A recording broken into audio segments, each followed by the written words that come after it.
নমস্কার বন্ধুরা, আমি রমা কিচেন থেকে সবাইকে স্বাগত জানাচ্ছি। আজকে একটা নতুন ভিডিও নিয়ে এসেছি।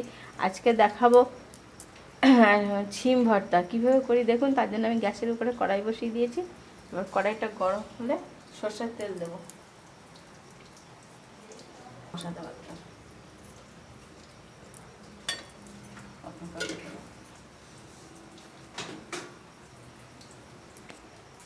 বন্ধুরা, তেলটা গরম হয়ে গেছে।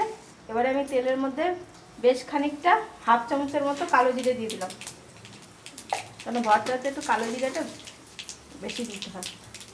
এবার দিলাম 3-4-5-6 রসুন,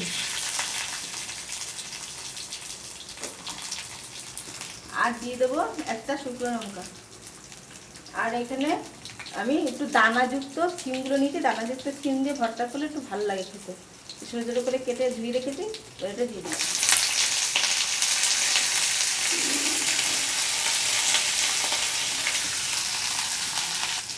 বন্ধুরা, এবার এর মধ্যে দিয়ে দেবো কটা কাঁচা লঙ্কা। ঝালটা আপনাদের মতো দেবেন। আর দিয়ে দেবো স্বাদ মতো লবণ।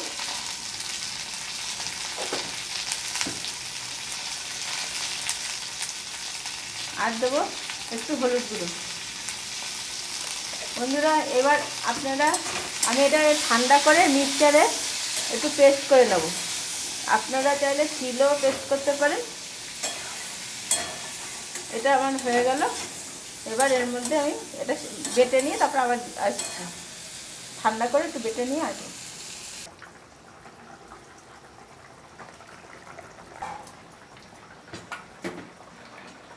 বন্ধুরা, আবারও পেস্ট করে নিয়ে এই দেখুন আমি মিক্সচারে পেস্ট করেছি। পেস্ট করে নিয়ে আবার এসেছি কড়াই বসিয়ে দিয়েছি। কড়াইতে আবার একটু সাদা তেল, সরষের তেল দিয়ে দেবো।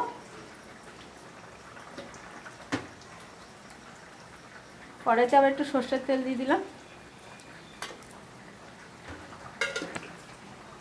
আমার আজকে শিম ভর্তা, শাক ভাজা আর আলু ফুলকপি দিয়ে বাটা মাছের ঝোল হচ্ছে।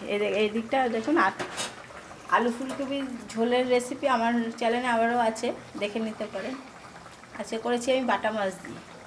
এর আগে বন্ধুরা, তেলটা গরম হয়ে গেছে। এবার আমি ছোট ছোট করে কেটে রেখেছি পেঁয়াজ কুচি, একটা পেঁয়াজ কুচি দিয়ে দিলাম। শিম ভর্তাটা অনেকে অনেকভাবে খায়, আমি যেভাবে করি সেইভাবেই দেখাচ্ছি।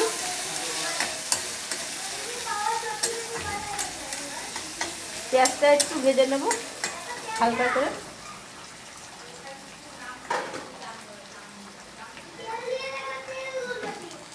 শিম বাটার সময় তো লবণ দিয়েছি, পেঁয়াজ তাই একটু অল্প একটু পেঁয়াজটা যাতে তাড়াতাড়ি ভাজা যায় যেন স্লাইড একটু লবণ দিয়ে দিলাম।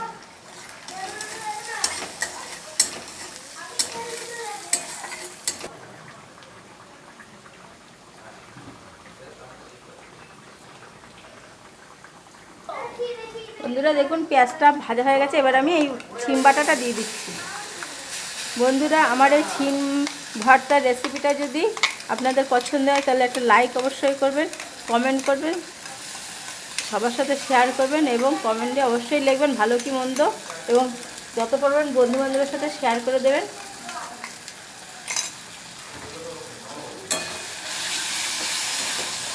আর যেসব বন্ধুরা আমার চ্যানেলটাকে সাবস্ক্রাইব করে থাকেন তাদের অবশ্যই ধন্যবাদ।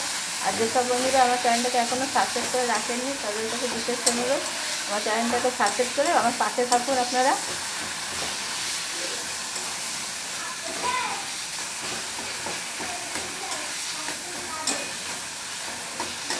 আর দেবো এর মধ্যে বন্ধুরা একটু ধনেপাতা কুচি।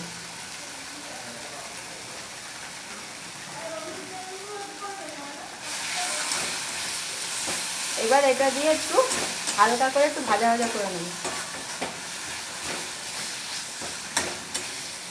গরম ভাতে এই সময় শিম ভর্তাটা খেতে হেভি লাগে।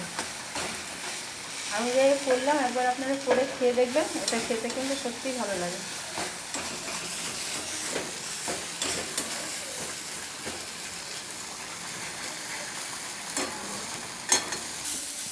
বন্ধুরা, আমার শিম ভর্তাটা হয়ে গেছে, নামিয়ে নিচ্ছি।